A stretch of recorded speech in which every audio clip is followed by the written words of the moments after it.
Welcome, everyone, to episode 3 of the Safehouse Podcast. We're excited that you chose to join us again. Today is Wednesday. It's April 29th. This is going to go live on Monday. And this coming Monday, we're excited for the feedback that we've been getting. In the studio with me again today is my dad, Pastor Bob. Good morning. It's still morning for another 30 seconds. Good morning. How are you? I'm good. Good? I'm good. Also, behind the camera, as always, is Brandon. Good morning. Good morning. How are How's you? it going? Not too bad. Good. We're excited to get into some stuff today. We ended last week. We talked about some of the one big benchmark story that kind of led to the development of the after-school program as its own nonprofit, its own entity, its own thing. Right. That was you choosing to resign from the pastorship. Choosing, I use quotations loosely because it was Right. it was that or nothing. And we kind of teased the story that we want to start with, and we're starting with this story. We chose not to say it last week because it's a heavy story, but it's important for the development of the company because it's kind of the driving force behind everything. And then we're going to get into some personal stories about like personal experiences and how the things that kind of shaped your character and who you are and what drives you. And Right. I thought we'd take a little deeper on some personal things that happened during that period of time, and then maybe next week we'll go ahead and go to disruption number 3. We'll just keep the stories going. And as we've said in the first couple episodes, our intention with these first several episodes is to just give you guys a really clear understanding of who we are, why we do what we do. And again, if this is your first episode, you're tuning in 3 episodes in, please, there's going to be links on the YouTube, and then you can find it in the descriptions of, iTunes, podcast, and Spotify. Listen to episodes 1 and 2. We're a residential facility. We serve kids that are at risk. We've got 65, 68 beds. Right. We're maxed out right now. We got a lot of things going, a lot of things coming down the pipeline. Safehouse RSD is the website. Check it out. Again, I'm going to plug it every week. If you have not yet watched the teddy bear video, go to safehousersd.com/teddybear. And there'll be a link in the description for this YouTube video as well to that. Watch the YouTube video of the teddy bear and get to know us a little more. To get into the story, like I said, we teased it last week. There's a young woman named Jessica who is really the driving force. For me personally, I know that you've got a list of people and a number of stories like this that kind of drive you. They're like those things that stick in your head all the time. They're like, we're trying to serve this person. We're trying to reach this type of person. And Jessica, for me, is the main one. I think she was like 15, 16, and she got pregnant. She came to us. We were one of the first people at the Safehouse after school program, which was in that old bookstore at that point, Correct. which, we told that story last week. Mm-hmm. And she was the one that she would come all the time, and we loved her, and she was a great young lady. And she got into some situations, made some decisions that in hindsight obviously could have been different and better for her. But we loved her, and we were excited for, her potential. So she got pregnant. The boy that was in that particular situation left her and didn't want to have anything to do with that. Right. She had the baby. She was in a situation where her parents, either one or both of her parents, were in and out of jail with some drug and domestic issues. And then if it was the one parent, then the other one was not involved. The short version is that she didn't have any parental support. And so she had an older sister that she was living in a trailer with, and they were helping kind of together as a unit. We're kind of taking care of this kid. The sister went out one night, partied a little too hard, got a little too intoxicated, went back to the trailer. She lit some candles for some ambiance, I guess, or some atmosphere. I don't know. And then she passed out. She got blacked out in the trailer. The candles tipped or something, and unfortunately the trailer burned down with the sister in it, and Jessica was left homeless and supportless. Yeah. And after that, the children's services in the county that she lived in, which is the same county that we were operating, and we didn't at this point have connections with children's services. We had not been doing residential services. We were just this like startup, tiny 30, 40, 50 kids a night after school program. We were serving lots of kids in general, but on a nightly basis, the numbers were 30 to 40, right, kind of in that, that range. And they decided that it would be the best situation for that young child. It was an infant, maybe at that point, maybe 2 years old, toddler. I mean, the child wasn't very old. No. that Jessica was not fit, that she was not going to be suitable as a parent to raise the child. So the children's services took the child away, and that was all Jessica had. And when they took that away, Jessica had nothing really to focus on, to live for, to really go. She got into some pretty deep depression stuff. And at this point was when we had transitioned from, we haven't told this, we did told this story last week. The building that we were in was part of the church. When you resigned, Right. we lost that building. So the after school program was actually in a small window of non-operation. Right. And Jessica, unfortunately and tragically, chose to take her own life at that point. In after the child was taken from her, she didn't have anywhere else to go, didn't have anything else to turn to. She was so desperate in her depression. We had moved so quickly, we had lost track of a lot of people. Of the kids. We weren't able to... or should I say, they lost track of us. And we weren't able to communicate. And this is another issue that we struggle with even today in the after-school program at Refuge that I operate now, is that the addresses change so much and phone numbers change so much that Right. when you try to make adjustments, they don't always get where they need to go. And obviously, Jessica went from having a home to wherever she was living. We didn't know, right? Because she wasn't coming as frequently with the child, because obviously there's things keeping her busy, right? And when we found out that it was her that had taken her life, and it was tragic, the way that she did it was it made the news. It wasn't like something where you hear about it because you know somebody. Like, it was a very public kind of knowledge. Right. It made news because of it was pretty intense. And so when we heard that the story happened, we thought, oh my gosh, another young person. And then when we realized it was her, it hit in a completely different way. Yeah. And we got angry because we wanted to blame somebody. We wanted to, if we would have been open, we said she would have walked a mile, because where she took her life was just a mile, less than a mile from where we were operating. Right. And we don't know if she was on her way to try to find us. And we've jumped to a lot of conclusions over the years that she might have came, saw that the place was closed, and then walked back. And I mean, these are all questions that we never have answers for. We don't have answers for it. But that one thing about it, that when tragedy like that hits you, the first thing that hits you is, what could I have done differently? You look for some way to... How could I have helped out? I mean, and truly, when suicide's involved, there's other victims outside. And for those that are watching this that has experienced this firsthand, you know exactly what we're talking about, that you become a victim of trying to figure out what you should have done differently with it. And for a period of time, that really drove us as a family, of what if we could have, and there was some anger that went towards the organization for how quickly they moved us out, and that whole thing that went through the process. It was very trying for us to try to put it all together, and we did a lot of blaming at that time, blamed ourselves,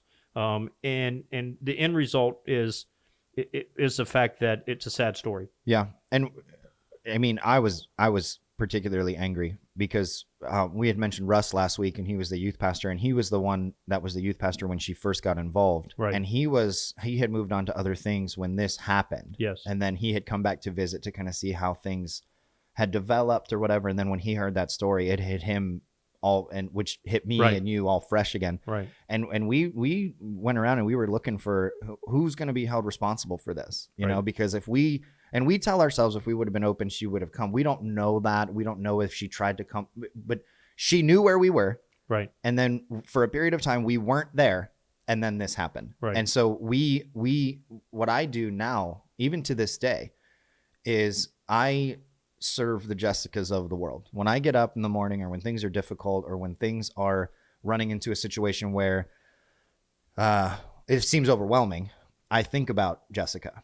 And I think if there's one thing that's going to come from this tragedy, where she was stolen from us, we were robbed. Right. Like, she did not live her life. She had a future, and her kid had a future. And I even think about like the kid sometimes. Like, that kid would be 20, something like that now. I mean, 24, in that age range. And so I use that as a driving force, not to say can we do something now to avoid that happening to somebody else, and that's a huge driving factor for why I do what I do. And I know that some of the stories that we're going to share today with your own personal childhood experiences, it's almost like you want to serve the children now that are you when you were a kid. Does that make sense how I'm saying that? And I really want to spend a lot of time today talking about what does vision do to you as a leader when it's truly what I believe is truly a God-given vision. Mom, I think Mom dug out. My mom, after she watches every episode, she goes and she digs out some treasure of the past archive that we have made or looked at. This is a newsletter. Yeah. If you can look at this is a newsletter. It's literally just words. There's no we crushed it back in the day. Right. I mean, we were heavy on the newsletter stuff. I'm showing the camera. So if you're not watching this, then you can imagine it's just a folded 11 by 17 piece of paper with all the text on it. But we wanted to touch on a couple of these things at some point. And there's some important things about vision here. Well, this happened. We produced this probably 4 to 6 months after that disruption of leaving the church. Was when this newsletter was produced, I'm pretty sure. There's no date on this particular newsletter. But just by looking at it, I'm pretty sure that we were trying to direct a few people on some of the stuff that was saying on that. What I wanted to talk about a little bit was, as far as my childhood went, I was, raised in a very loving family. I had 3 sisters. I was the only boy. I was the youngest. Never met my father until later on. And I remember a lot of things about my mom, even though my mom passed away from cancer when I was 7. And that was a disrupting moment for us because 2 of us ended up moving in with my grandmother, and the other two older sisters kind of lived by themselves for a period of time. And that's another story for another day. But one of the things that I learned over the whole process of my life from my childhood to even where I'm at today is that vision comes with a price. And when vision quits, it's because the price tag got too high. And in all the visions that you have in life and how you will operate in a vision, the vision will continue to move forward until the price gets too high. And when the price tag gets too high and the sacrifices gets too high, then it won't exceed. Even if it's a God's vision, even if it's godly vision, He's looking for someone that will pay the price. Right. He's looking for someone that will take the initiative and He'll birth within you the vision, but then He's looking for someone that will go through the battle. For the vision. God's vision's never easy. It's not like, well, I got God's vision. I remember Sister Hannah, Brother Hannah and Sister Hannah. We're doing a throwback to the old school church by naming them Brother and Sister Absolutely. Hannah. That's all the way I know them. When I was a kid, I don't even, I think their first names are something. Bob Hannah. I don't even know what Sister Hannah's first name is. I thought it was John. No, that was a different Hannah. I don't even know what brother and sister. Right. When I was a kid growing up and we went to church, I had a woman look at me one time and I was a greeter at church. Okay. I've been in church my whole life. And this was another Sister Hannah that said this to me. And to this day, I struggle with this. And Brandon, you're going to think this is wild, but I was greeting her. I was greeting everybody that walked in and I shook everybody's hand and I reached out to shake her hand and she scolded me. She goes, "A man is never supposed to initiate a handshake with a woman." Like that. And I went, and I was like this young, like teenager kid or whatever. And to this day, I'm 35 years old and I will balk at shaking a woman's hand. She scarred you for because life. I literally thought that I was being inconsiderate. Right? Isn't that wild?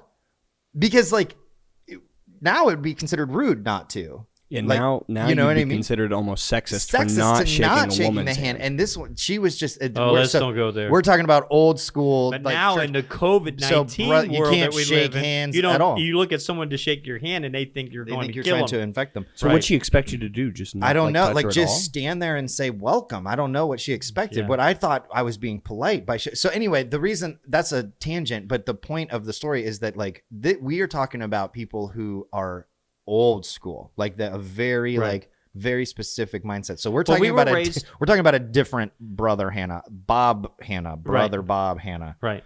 Which was our visitation pastor. Right. He was an older retired pastor, and he was our visitation pastor during the time of the church. And his wife, she was a prayer warrior. Now, they were retired pastors. They had pastored in Pennsylvania for years and had really done some really good work. And I remember the first time I met him, I was doing an evangelistic service in Pennsylvania, and he was having some health problems. And I remember going back and praying for him. But they ended up coming to the church. They retired in our area. They came to the church.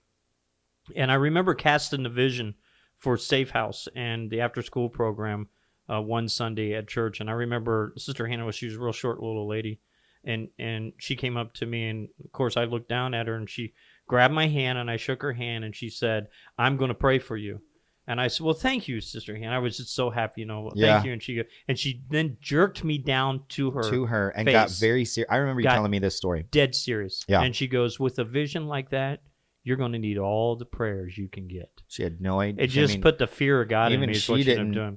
Even up to the time that she was living in a nursing home after Brother Bob Hanna had passed away, I would visit her every now and then, not a lot, but every now and then, and she would always say, "Still praying for you. I'm still praying for you." And I think that in their wisdom of life, they realized that what we were casting was going to be extremely difficult, and there was going to have to be a price that was going to have to be paid. And I think what she wanted to do more than anything else was to cover us in prayer, because she knew that to have the vision that God had given us was going to cost us. And there was going to be a price that was going to be paid with it. One of the things on the price that we paid was there was a couple things that I really learned, and that was the fact that I ended up getting tools to really exceed in life through a lot of these traumas, or what we would call in today's world traumas, or these events that's happened in my life. Right. And it also put me to a place where I expect the highest level, okay, all the time, and no letdown. Those things are embedded in me. I mean, the three of us today just had kind of an uncomfortable conversation about where we want to go with this and equipment and stuff like that. But everything that drives me to the place that I want the highest level all the time, okay, with no letdown. Right. And I want to do it as fast as we can, as good stewards as we can. But I also want to do it in a place where we're not killing ourselves. Right. Because the price can get too high, and then you quit. Is what you end up doing. Brandon and I had a conversation yesterday about the speed at which things are happening. And we're 3 episodes in to the podcast, and there's already all kinds of opportunities coming up with podcasts, with other media stuff, Safehouse branching into just reaching unique markets and situations. More to come on that. But we were talking about it, and we said, like, fast pay. It happens fast. It's exponential at this point. I don't want to give anything away. No, we'll tease it a little bit, but yeah, there's going to be more to come. But the point, just to echo what you were saying, is that when we get into something, it moves fast. But I always imagine this. People have always asked me, like, how did you do this? You know, and your answer, it's different words but similar to mine, where we just are like, well, we saw an opportunity, right? Like a wave, you know, and then all we knew is that if we stayed where we were, it was going to crush us. So we had to get on top of it and ride it to wherever it took us. Right. And that's what it feels like sometimes. Absolutely. And so that's when you're talking about vision and the cost and the price, sometimes that wave's going to catch you like unprepared. It's going to push you underwater. It's going to push you underwater, and you're going to know exactly what a pile of clothes feels like in a washing machine. Right. And so, when we're talking about price and vision, and that sometimes the vision doesn't move any further because people aren't willing to pay the price, it's because they didn't want to work a little bit harder to get on top of the wave, you know, another time, and it banged them around too much, and it just cost too much. Well, and even if they jumped off the board, or they went back to shore, or whatever analogy you want to use. Even if you look biblically at different stories that were there's always a price to pay. And what I found out in the years of doing this and running after the vision and going with the vision, and even with what we're facing with, you know, multimedia and things that we're talking about right now, is that the vision's got to be clear. It's got to be so clear. And during the time that I was cast in a vision, I had this was during that 9-month period where I couldn't get certain people aboard. And at that point, with the little bit of experience that I had, I felt like it was my job to get everybody in the church on board. And if I got everybody on board, we would move forward. And that was the wrong thing. It was the fact of that I needed to know what the vision was. It needed to be clarified. And I needed to know that it was going to be bigger than me, right? And that I couldn't accomplish it. Yeah. If the vision that you're carrying is your size, it's too small. It's too small. Yeah. It's got to be bigger than who you are. It's got to be bigger than what you can do. And if it's something that you can pack in your box, then that's Bob's vision. That's not God's vision. When God has a vision, you can't pack it in a box. And when you think you do, it expands in 50 different directions is where it goes. And we still experience that today. We're experiencing that right now within Safehouse, that there's opportunities out there. But let me share something about opportunities. Just because an opportunity comes in the midst of the vision doesn't mean that it's part of the vision. Right. It means that what you have to do is you have to test that opportunity off of what you've written down to be the vision. And there's this, I wrote this down earlier this morning. If it doesn't fit in the vision, if it changes the vision at any point, if you're asking a question, should we do this? And you go back and it's taking you away from the vision, don't do it. Right. Because you'll get a million opportunities, okay? In the midst of vision, you'll get a million opportunities that are, some of it is fleshly, some of it has to do with the enemy coming involved and trying to pull you away from the original vision that is God's vision. And if it doesn't fit within the box of the vision, and it takes you in a different direction. If you can't, what's the word I'm looking for? If you can't exercise or look at the fact that this fits within the vision statement, the vision of what you know that you're supposed to do. If it fits in there, you move forward. Then you ask God this has always been my prayer. God, check my motive. If my motive is right, open the door. If it's not, close the door, but close it so hard that I feel my fingers slam in it. Otherwise, if I see a little crack, I'm going to push it open, but protect me from my own motives. My motives have to be pure on what does the vision do. And so during this period of 9 months that we were trying to get everybody on board, I had 2 dreams that hit me in the middle of the night.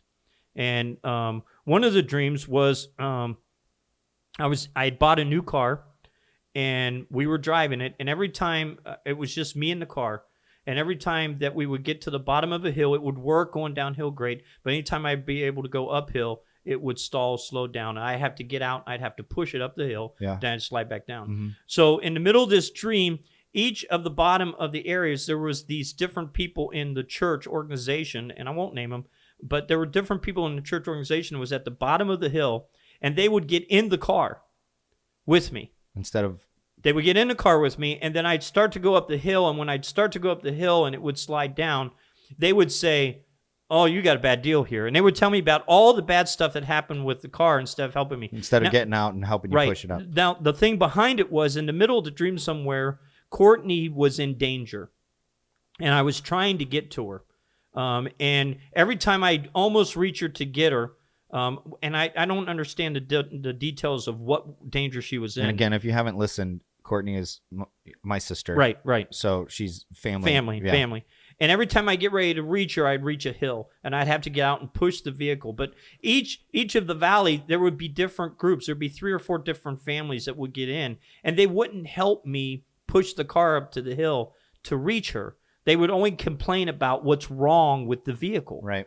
And how I got a bad deal on the vehicle. Right. And they would never help me with the vehicle. And I remember waking up and going, wow, that was a wacky dream, you know? And back then, I started to put a little bit together that they were not willing to pay the price for the dream, right, but not really knowing that what was it. And then a second dream during that 9 months hit me again. And in the second dream, I was driving on a road by myself, and there I came upon a truck which one of the members of the church that was fighting us had owned this truck. And every time, and he was driving like 20 mile an hour, and I was trying to do 50, 60 in the dream. And every time I tried to pass him, he'd speed up and he'd laugh at me. And he wouldn't let me pass him. And And so this dream went on for a period of time, and we'd go back and forth. So finally, I just got fed up, and I floored it. And when I floored it, I was going side by side with him in the dream, and he's laughing at me, and he's saying, you can't overcome me, you can't overcome me. And when we both look up, it's like there's this bridge that's out in the dream. And so we slam on the brakes, and in the dream, we come to a crashing halt just on the edge of this cliff. Wow. And then he looks at me, and he giggles, and he says, this is where I don't have to go any further. And he turns around in his vehicle, and he drives away slow again. Yeah. And I remember standing on the edge of that cliff thinking, what should I do? How should I do? What's my next move? And a voice in my head in the dream said, step out on faith. Step out in the darkness on faith. He's not willing to step out on faith. Step out on faith and watch what's going to happen. And in the dream, I took a step off the edge of the cliff. Yeah. And as soon as I did, in my dream, this bridge showed up. The bridge showed up. And every time I went and touched the bridge would disappear. So I ended up getting in the car and driving across this bridge that no one else could see. And then the dream ended. And through those two dreams, I came up with some lessons that I'd learned through those dreams. And that is the fact that people will always want to be part of the vision when you start. Yeah. They'll be excited with it. They'll want to be part of what's going on. But people will not want to pay the price when it gets tough. Yeah. And what they'll do, they'll start complaining about the vehicle. They'll start complaining about what you did wrong, how you could have done things better, blah, blah, blah. And so when you're for those that are listening that maybe have a godly vision that's going on, let me just tell you right now, the people that are with you right now that's 100% behind the vision, you'll be surprised how many of those are not going to be there when the first trouble hits. And keep in mind, they might be there, but they're going to be yapping in your ear about everything you're doing wrong or how this needs to be changed. And that's why it's important that we write the vision down and that we clarify the vision, because there's certain things that happens within that when those people around you begin to hound you and not go along with you and try to change the vision or bring you into their vision, they'll come to a point of realization that, or you'll come to a point of realization that they're not there to travel with you. And this is true not just of like ministry or like service visions. This is true of business in general. Absolutely. This is true of life vision, like what you have for your personal goals or anything like that. There's going to be people that, I use this phrase with the people that are close to me, like, are you off the cliff with me? You know, right. Where it's like, we're gonna jump, right? And we're gonna land somewhere, right? And are you with me? Right. Are you going to grab a hold arm in arm and jump off this with me without knowing for sure how it's going to go?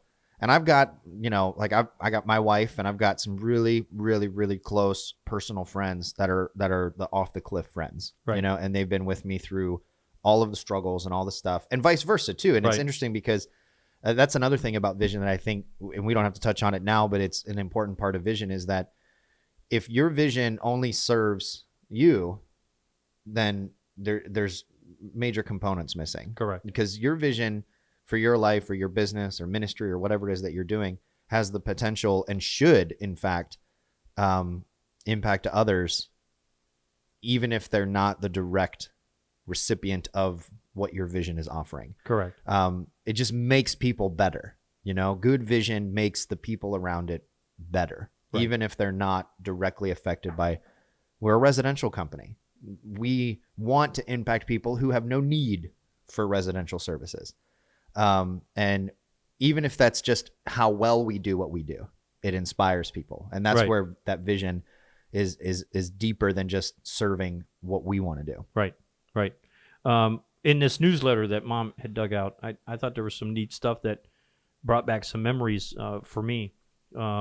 We started out with the whole fact that it was in Habakkuk chapter 2, verse 2 through 3. And I'm going to just read it real quickly, and then we're going to talk a little bit about it. It says, "Then the Lord answered me and said, record the vision and inscribe it on the tables, that the one who reads it may run. For the vision is yet for the appointed time." It says, "For the vision is yet for appointed time. It hastens towards the goal, and it will not fail. Though it tarries, wait for it, for it will certainly come. It will not delay."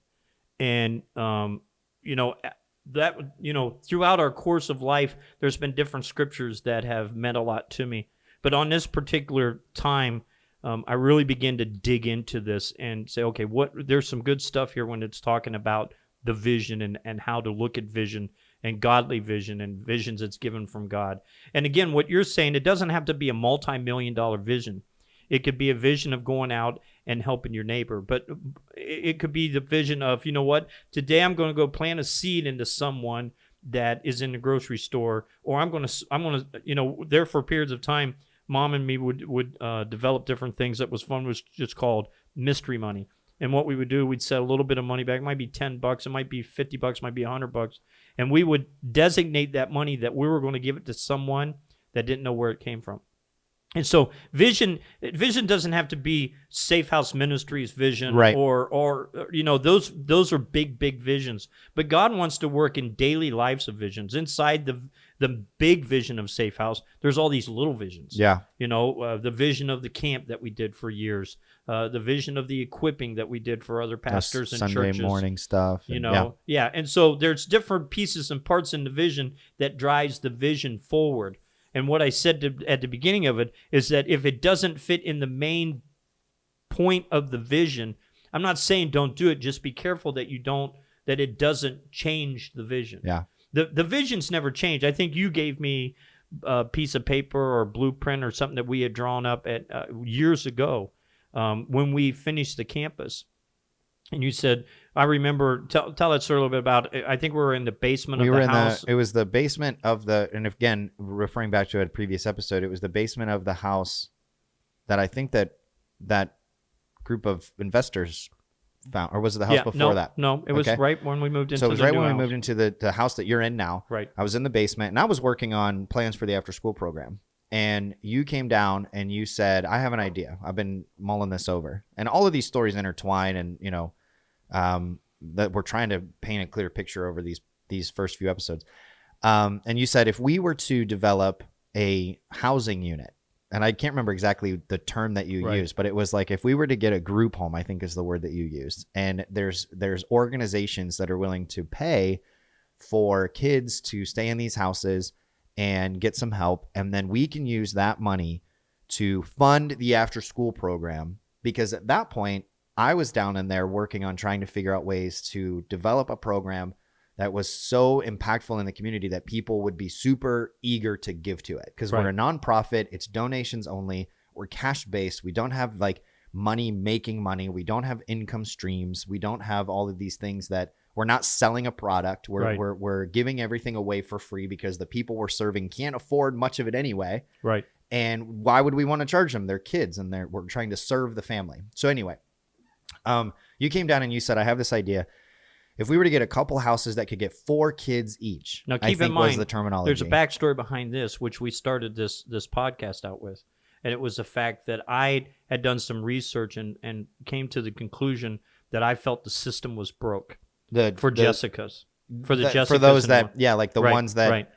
That the system was broke, that people were basically just bringing teenagers in, gathering the money off of it. There wasn't a personal connection that was being done on a whole to what I could see. I'm not saying that's in every organization. And it's not true of the industry or the thing as a whole, because we found really terrific people through the last decade plus. There's great people that's doing great work, But there's a tendency to get this to a place of where we are, where if you're not careful, you're just doing it to collect money.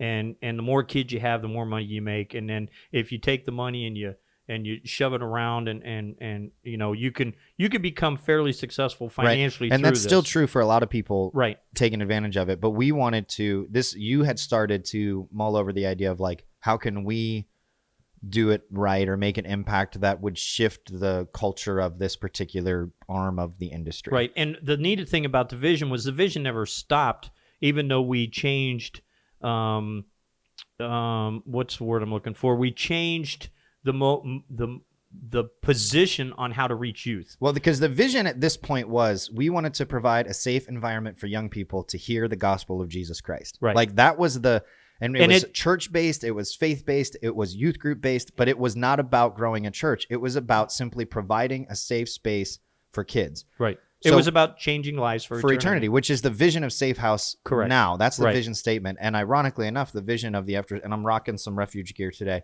The vision of Refuge is to provide an environment of safety, teaching students the importance of making wise choices. Right. And then we want to equip them to be the leaders of tomorrow in their communities and wherever they go. Right. So the visions, like those, that used to be one organization's driving vision. Right. And so what happened when you came down to the basement is you said, we could do this. And if we were to just get a couple houses that we rent or buy or build or whatever, we fix them up, we put an office in there, we get 24-hour staffing, 3 shifts, 1 person per house with 4 kids, we could make, and then you wrote a number down, I can't remember it, it was like $6,000 to $12,000 a month, which is what the range of what it would cost to operate the after school program without any incoming contributions, right? Which we had, but they were from like 1 or 2 people, and we're like, man, if these ever stop, we're done. Like we're not going to be able to operate. And so I remember because you came down and you just took a blank piece of paper, you drew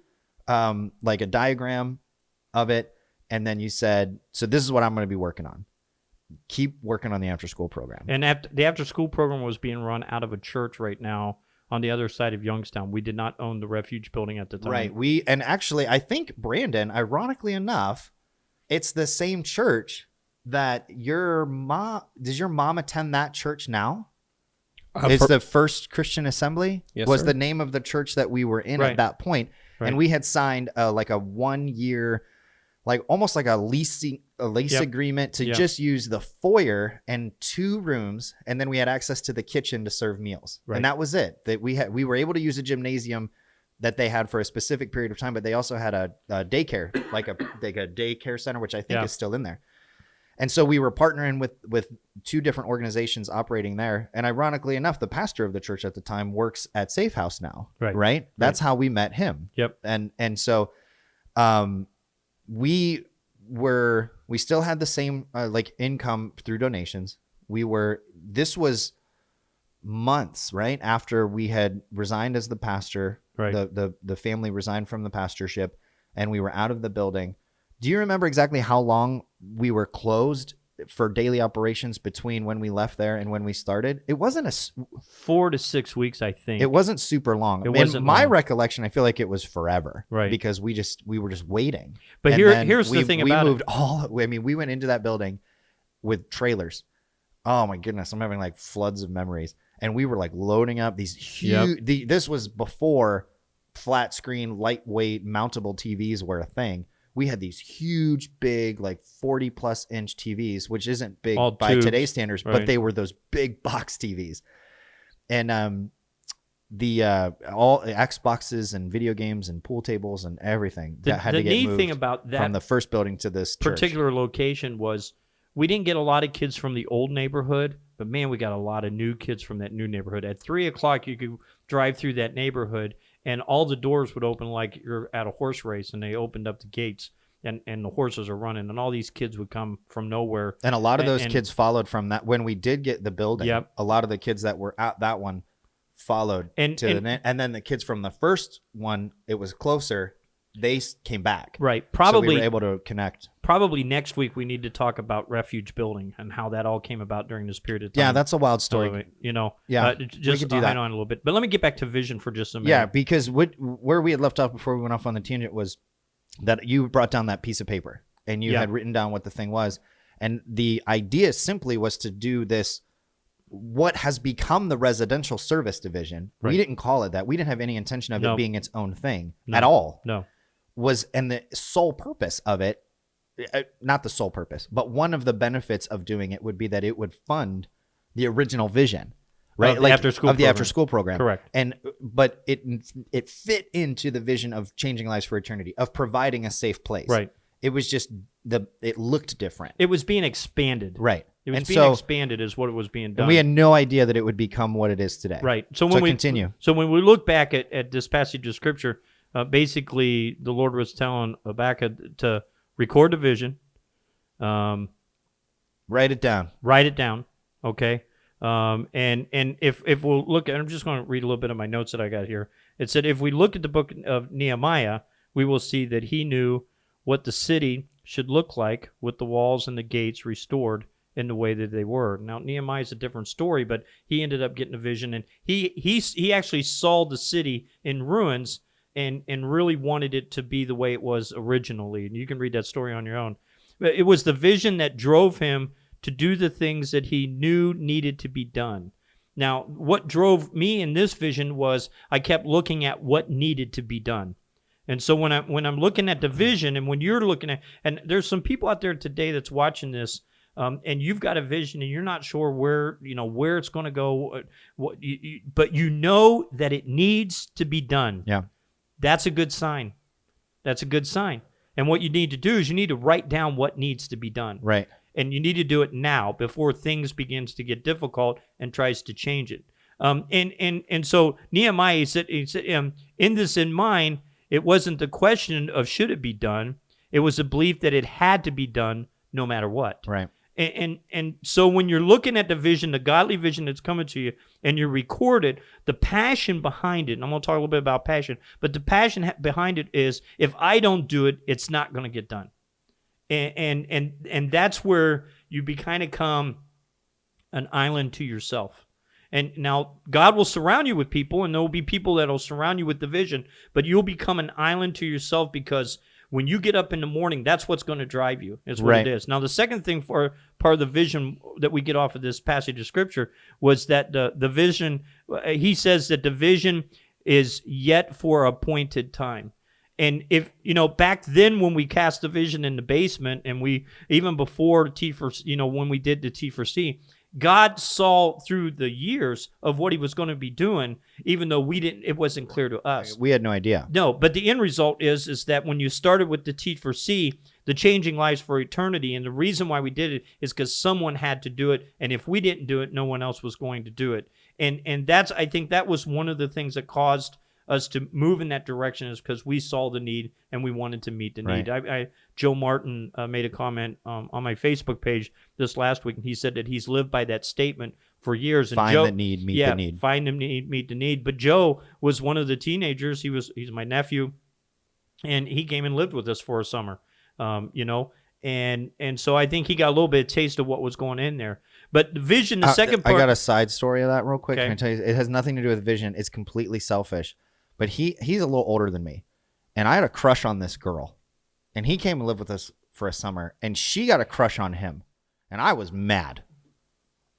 That's it. I won't mention the name. That's all there is to it. That's the story. That's it. I won't mention the name. No. Amy. Yeah. I Oh won't gosh. mention Yeah. Well, she knows. She knows now that I crushed hard when I was like. Yeah. I mean, it was like inappropriately, like age wise. Like I was like a little boy, like crushing on this like teenage girl or whatever. You know what I'm saying? She was nice to you. She felt bad for me. Yeah. She was like, oh, look, with them big old glasses and big old ears. I think she still feels sorry for you today. I'm doing fine, by the way. No, but that's so funny because I remember he lived with us for the summer. And I was like, oh man, yeah, that's it, right? Yeah. So, whatever, Joe. But as far that's our sidebar. Okay, so for now that we've completely ruined the moment, the train was going, and I put up a brick wall. The second, seriously though, the second thing about vision is that it's for an appointed time, and the point that we're trying to get to, and I'll let you finish, but the timing is not up to us. No, not absolutely. It will never be up to us. And this is the hard part of a godly vision, is that he's the only one that knows the time of when it's going to come back, and we have to wait on him to make things right in his timing. Right. And that's part of the price that has to be paid. Keep in mind, we might be, and we'll let you guys in on this in a couple weeks a little more, but Brandon, myself, and Andy are working on a project right now, but the whole thing that happened with T4C could be coming down to this next project that we're working on. Right. It could be the fact of us reaching more people than we could ever imagine reaching with the message and the vision of what's going on. This podcast is an example of reaching out, and I'm kind of I went through a phase after we got through some of the building projects of saying, okay, what do I do now? The company's up operational. I go into the office.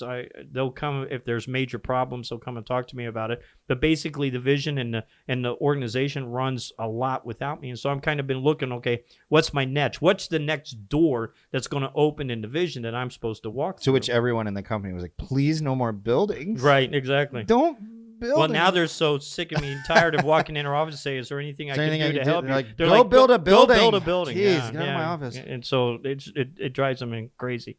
But keep in mind, we have to record the vision. The vision is for an appointed time. You can't rush it. No. It won't happen. Well, John Maxwell used to say this all the time. He says, you need to crock pot it, not microwave it. And you got to make sure that it simmers in the time that it needs to be so it becomes what it's supposed to become. The third thing that we say out of this passage of Scripture is that it will certainly happen. If it's a God vision and a dream that's there that God's placed within you, and you allow the price to be paid, and you move forward in making sure that you understand what the vision is, how clear it is, that it's going to come when it's supposed to come, and that you're not going to rush it. So many times in our world, we want to rush the vision, and then when it doesn't happen the way we think that it should happen, then we change it. Right. Because we think, well, then it just needed to be this way. That's why it's important to make sure that you write it down first, okay? But third part was that it will certainly come, all right? Andy Stanley has a book. It's an older book, and it's called Visioneering. And in this, he talks about, and his quote says this, he says, vision weaves 4 things into the fabric of our daily experience. If you have a vision, there'll be these 4 things. There'll be a passion for it. There'll be motivation to do it. There'll be a direction on a regular basis of what to do. And then there'll be a purpose on why you're doing it. And I could talk to that here in a little bit about itself.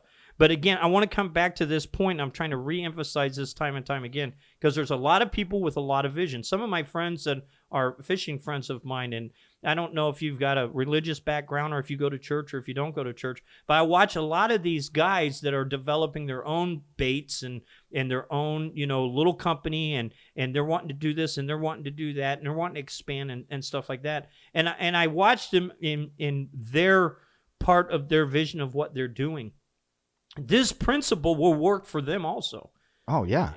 I believe that the vision and the dreams that we have, godly dreams and godly visions that God gives us, is always the end result is to change lives. Yeah. It's if it's not changing lives, then it's just you. I mean, Maxwell makes a statement. He says, if you're a leader and you turn around and no one's following you, you're just taking a walk. You're just taking a walk. And that's the same thing with vision. Vision's the same thing, that if it's truly a vision, it will begin to change people that come around you that grab the passion of the vision. And when we talk about the passion of the vision, it's the vision evokes or it demands emotion. Right. There's no such thing. I don't know if you noticed, but this week I'm a little more elevated in how I'm talking, a little more excited about what I'm talking about because I understand vision. It's become I've become an expert in it, and I don't say that to pat myself on the back because I've paid the price, right, over and over and over and over again. And you'll have these victories, and you hold on to the victories, and then as you're pushing the vision through, there will be another price tag that you'll have to pay for it. There is no such thing as an emotionalist vision. If you've got a vision, you're going to be emotional about it. It'll motivate you. It'll cause you to be motivated. Vision-driven people are motivated people. Again, this all came from Andy Stanley's book, Visioneering. He said, "Find me a man or a woman who lacks the motivation, and I will show you someone with little or no vision." And I love this next thing to interrupt before you say it. Pay attention to this next line. Ideas, yes. Dreams, maybe. Vision, not a chance. I think it's important to stop there for a second. And if you have an idea, that's great.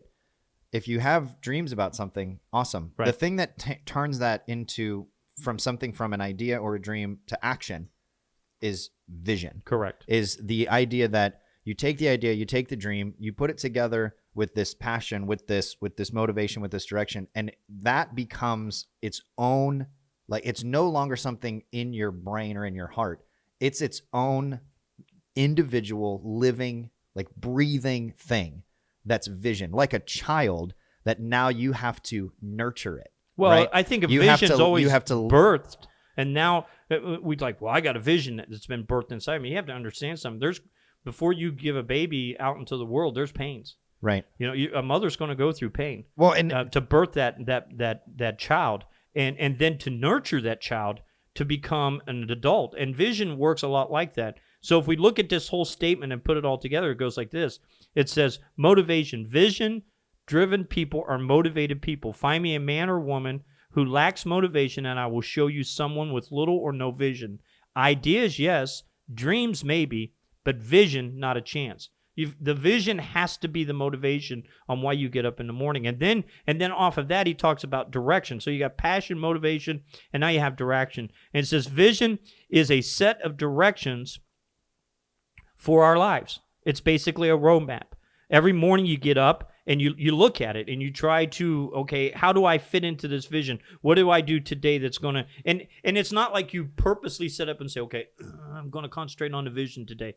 The vision's part of who you are. Well, and that's what when I talk about the birthing and its own individual thing, and I think a child is a great example of what vision looks like, because a child is a child. You have complete control over what's happening. Right.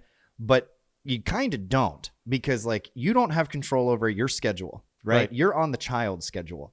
You don't have control over whether or not, you get to sleep, right? Like I have 3 children, 7, 5, and just now turned 2. I haven't slept in 7 years, a full night. Right. I'm not complaining. That's what it takes to nurture the child, right? And when vision hits, it turns into something that it now is driving you, right? Like you're not steering the car. No. The vision is kind of running. And your job is to stay with it and like mold it, right? Like a child. That child is growing, whether you're ready or not. You need to keep up with it and nurture it and feed into it and teach it and mold it. And vision acts the same way. That's the thing that separates it from ideas or dreams. Because ideas or dreams, they sit up here, right? And they're like, oh, I can think about this. Vision is like, bam, gone. It's going down the road. Vision's and you're like a dog with a leash. You're on it and it's taking you where it's going to go, and you get to mold it and nurture it. I think and the way teach that it and grow it. The best way for me to explain vision for me is that vision never gets on vacation for me. It's everything that I do. If I get an idea, it goes automatically back to vision. If I get a plan of what I need to do, it automatically goes back to vision. We have opportunities that hit us, and it automatically goes back to vision. When I'm on vacation, I'm thinking about the vision. When I'm fishing, I'm thinking about the vision. It's part of my DNA now, and because it's been rooted and grounded into me. And so everything that I decide to do, business-wise or just pastor-wise or Bob Denon by himself, is always wrapped around the vision. And I'm not out of balance with it. It's part of my DNA. It's who I am now. And one of the things on the direction, it says vision will simplify decision making. Anything that moves us towards the realization of our vision will get a green light. And that's where I say, if it doesn't fit into the vision that you wrote down, be careful how much attention that you give that, because that can be a distraction to pull you away, which Nehemiah, if you look at the book of Nehemiah was constantly being distracted to take him away from what the vision was to rebuild the walls of the city. To clarify, he was being tempted with distraction. He was never actually distracted. Correct. Because he was focused so much on the vision. Correct. Just to be clear about the story. Because what you said is true, though.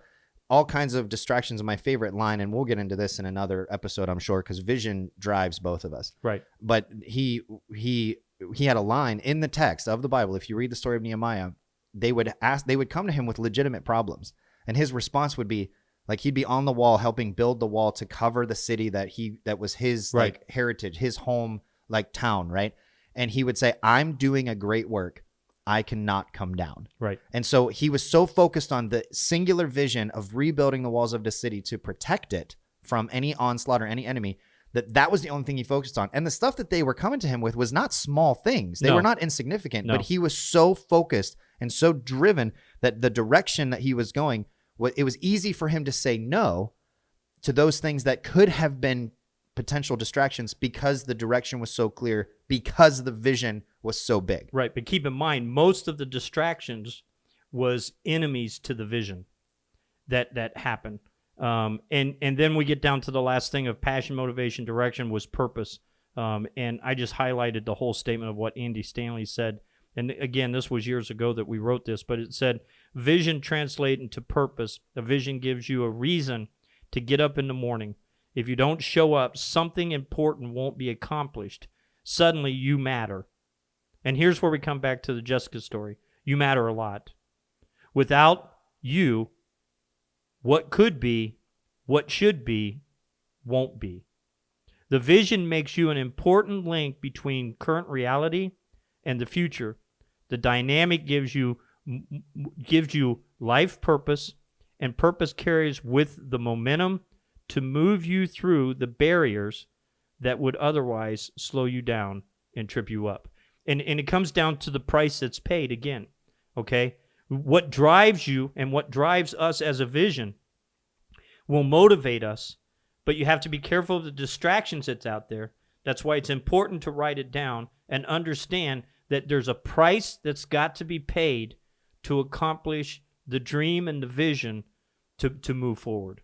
And so when I look at this that was written in 2005, I just felt like it was timely for today to understand that vision is what has drove us to be where we're at today and what we're doing today. And there's some other things with this newsletter that was just incredible to read again. Which we'll have to.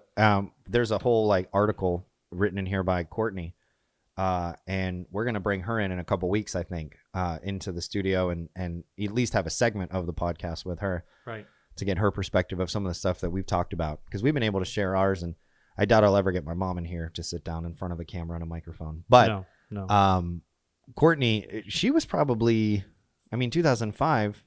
She was a junior. She was a junior 16 years old at this point. She wrote this incredible 2-page thing, and it really goes to show the price.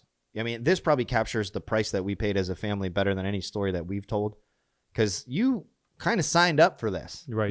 You knew from Sister Hannah, right, that the vision was going to cost something, right? I was old enough to pick it up as it was happening, oh, this is going to be a thing. And I haven't told this story in a long time, but I remember when I was 15. There was a John Maxwell book sitting on the desk or on the table next to a chair in our living room. And I was like, Dad reads this and I like my dad, so I'm going to read this book because I want to be like my dad, right? And literally, you were only 2 chapters in. I don't think I've ever given the book back to you. No. I think it's still sitting on my shelf. And then you took me to some John Maxwell seminars. He's a leadership guy, if you don't know the name. But I was 15, and it was at that point where I was like, this is what I'm going to do. I'm going to be a leader. And it was before that I knew it, but this is really where the vision was bam, right. It gets stuck in me, that I'm going to cultivate people, right? I want to multiply. I don't want to add value. I want to multiply value to people.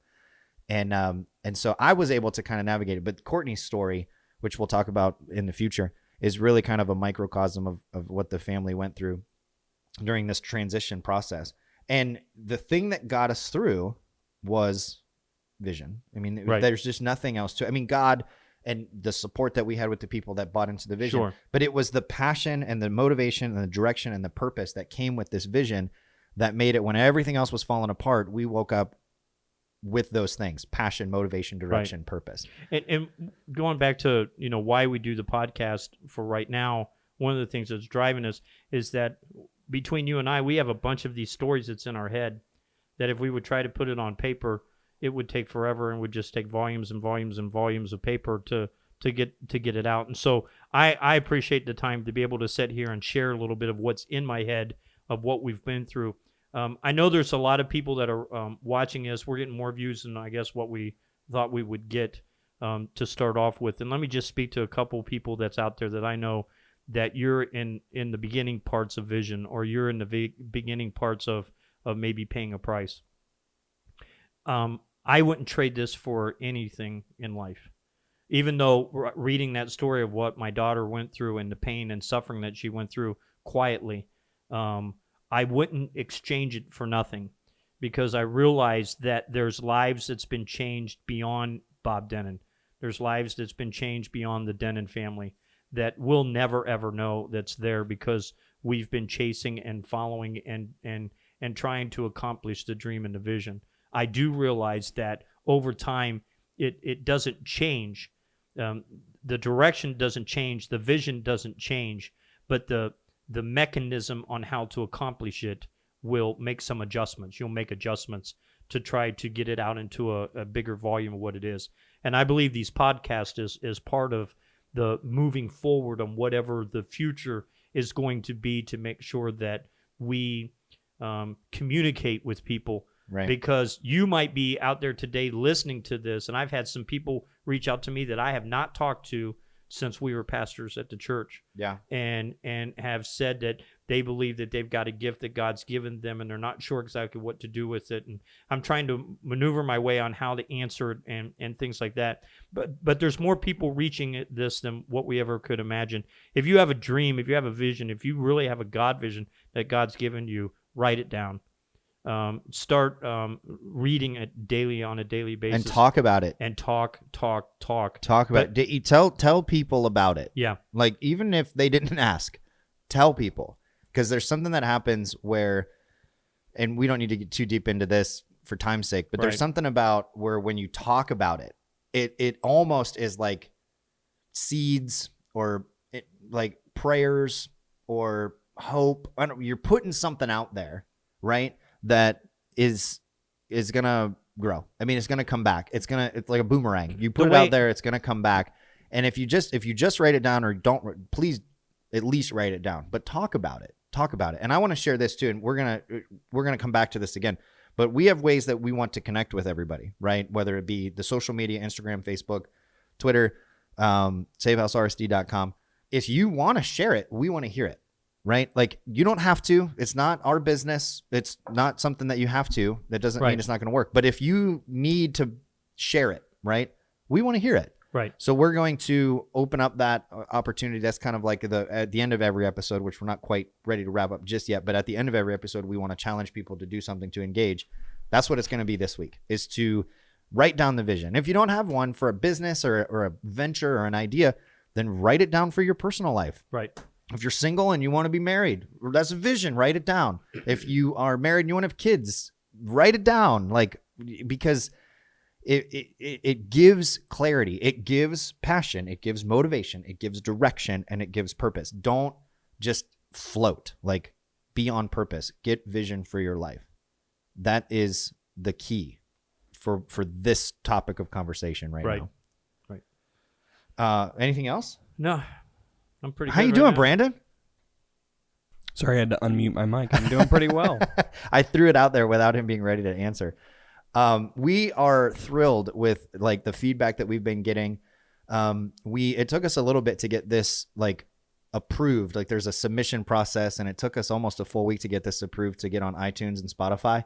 But they are there now. Like, we've confirmed that. So if you don't watch this on YouTube, you can get and subscribe on Spotify or iTunes podcast, and every time it gets posted every Monday, it's automatically going to get into your playlist, so you can listen to it when you're driving, and whatever, when you're walking, running, whatever you do.